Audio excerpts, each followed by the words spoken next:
CPM കാരണഭൂതമേ M സ്വരാജെ Govinda, വെറും ഗോവിന്ദ എന്ന് വിളിച്ചാൽ തെറ്റിദ്ധരിക്കും. അതുകൊണ്ട് MV ഗോവിന്ദ ഈ ചൂരൽമലയിൽ ഉണ്ടാക്കി കൊടുക്കുന്ന വീട് നിങ്ങളുടെ തറവാട്ടുന്നെടുത്ത് കൊണ്ടുവന്നല്ല കേട്ടോ. ആ പൈസക്ക് ഇവിടുത്തെ ജനങ്ങളുടേതാണോ? CPM വീടുണ്ടാക്കി കൊടുക്കണോ? CPMകാർ വീടുണ്ടാക്കി കൊടുത്തോടോ, പറയടോ. കോൺഗ്രസ്സുകാർ ഈ ഒരു സർക്കാർ വിചാരിച്ചിട്ട് ഒന്ന് ആലോചിക്കണം. ഒരു സർക്കാർ വിചാരിച്ചിട്ട് സർക്കാരിന്റെ കയ്യിലാണ് ഭൂമി, സർക്കാരിന്റെ കയ്യിലാണ് അധികാരങ്ങൾ, സർക്കാരിന്റെ കയ്യിലാണെല്ലാം. ആ സർക്കാരിന് നമ്മളും കേന്ദ്രവും കൂടി 2000 കോടി കൊടുത്തിട്ടും 2 കൊല്ലം കഴിഞ്ഞിട്ടും അവിടെ ഒരാൾക്ക് പോലും കയറി താമസിക്കാൻ പറ്റിയോ?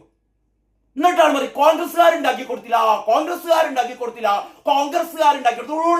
ഉളുപ്പിട്ടോ, ഉളുപ്പ് എന്ന് പറഞ്ഞൊരു സാധനം ഉണ്ടോ നിങ്ങൾക്ക്? അവിടെ ലീഗുകാർ 5 ഉണ്ടാക്കി കൊടുത്തു, അവിടെ ആൾക്കാർ താമസിക്കുകയാണ്.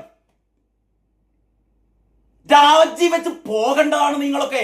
ദുരന്ത ബാധിതർക്ക് കേന്ദ്രം കൊടുത്തിട്ട് കേന്ദ്രം ഒരു 536 കോടി രൂപ കൊടുത്തു. അത് പറഞ്ഞ 50 കൊല്ലം കഴിഞ്ഞിട്ട് ഞങ്ങൾക്ക് തിരിച്ചടക്കാൻ എന്താ ചെയ്യാന്നാണ്. എടോ 50 കൊല്ലം കഴിഞ്ഞാൽ നിങ്ങളൊന്നും ഉണ്ടാവില്ലടോ ഇവിടെ. അന്ന് ആരെങ്കിലും ഉണ്ടെങ്കിൽ ഒരു തിരിച്ചടച്ചോളൂ, അല്ലെങ്കിൽ കേന്ദ്രം അന്ന് അപ്പോൾ പറയും വേണ്ട, ഞങ്ങൾക്ക് വേണ്ടാന്ന് പറയും. 50 കൊല്ലം കഴിഞ്ഞിട്ട് തിരിച്ചടക്കണം, എന്നാ പിന്നെ വേണ്ടാന്ന് പറയണോ, അങ്ങോട്ട് കൊടുത്തേക്ക്. അതിനെക്കാളും വലിയ രസം എന്താ പറയുക, 312 കോടി.